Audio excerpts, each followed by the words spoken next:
अंधी दौड़। एक बहुत बड़ा नामी राजा था, बहुत शूरवीर, बहुत बलवान, बहुत पराक्रमी।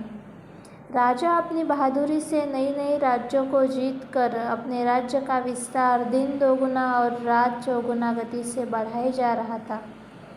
धन दौलत, सेना, जमीन, शोहरत, किसी चीज़ की उसे कोई कमी नहीं थी। इतना सब कुछ होने के बाद भी राजा को जिस एक चीज़ की कमी थी वह था संतान सुख। राजा ने संतान के लिए हर वह तरीका अपनाया जो अपना सकता था। वैद्य, हकीम, सबसे अपना इलाज कराया। मंदिर, मस्जिद, हर जगह पे मन्नतें मांगी, कई यात्राएं की, कई हवन यज्ञ किए, तब जाकर उसे उसके घर में पालना हिला। संतान होने की खुशी उस राजा को इतनी ज़्यादा हुई कि ऐसे खुशी उसे किसी राज्य के जीतने पे भी नहीं हुई थी। इस खुशी को अपनी प्रजा के साथ बांटने के लिए राजा ने एक ऐलान किया कि अगले दिन वह अपने महल के दरवाजे लोगों के लिए खोल देगा और जो भी व्यक्ति जिस भी वस्तु पर हाथ रखेगा वह उसको दे दी जाएगी। जैसे जैसे जंगल में आग फैलती है वैसे यह खबर पूरे राज्य में फैल गई। पूरे राज्य में बस अब इसी की चर्चाएं होने लगी। लोग गुट बनाकर एक दूसरे से विचार विमर्श करने लगे, योजनाएं बनाने लगे कि वह किन किन वस्तुओं पर हाथ रखेंगे। कोई कहता वह घोड़े पर हाथ रखेगा, कोई कहता हाथी पर, कोई कहता रथ पर, कोई कहता वह कीमती हीरे जवाहरात पर हाथ रखेगा, कोई कहता वो राजा के महल पर हाथ रखेगा। लोगों ने अपने हिसाब से तय कर लिया कि वह किन किन वस्तुओं को हाथ लगाकर अपना बना लेंगे। राजा के राज्य में एक छोटा सा परिवार भी रहता था, माता पिता और 8 साल का छोटा बच्चा।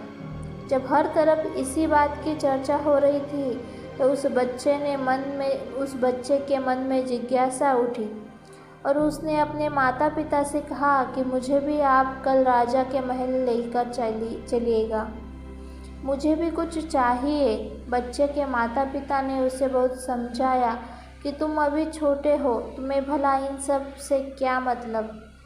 लेकिन बच्चा जिद पकड़ कर बैठ गया। बच्चे की जिद के आगे उसके माता पिता ने हार मान ली और बच्चे को भी वहाँ ले जाने का तय हुआ। राजा के आदेश अनुसार अगले दिन राजा के महल के द्वार खोल दिए गए। वहाँ पर पहले से ही हजारों की तादाद में लोग मौजूद थे। जैसे ही द्वार खुले सब अंदर घुसे और अपने हिसाब से हर कीमती से कीमती वस्तुओं पर हाथ रखकर उसे अपना बनाने लगे।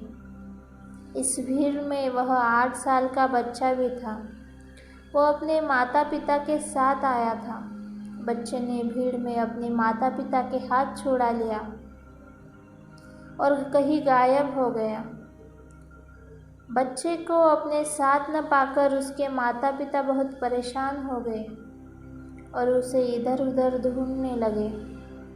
थोड़ी देर बाद माता पिता ने देखा कि उनका बच्चा तेज दौड़ लगाते हुए सीधे राजा के सिंहासन की तरफ जा रहा था।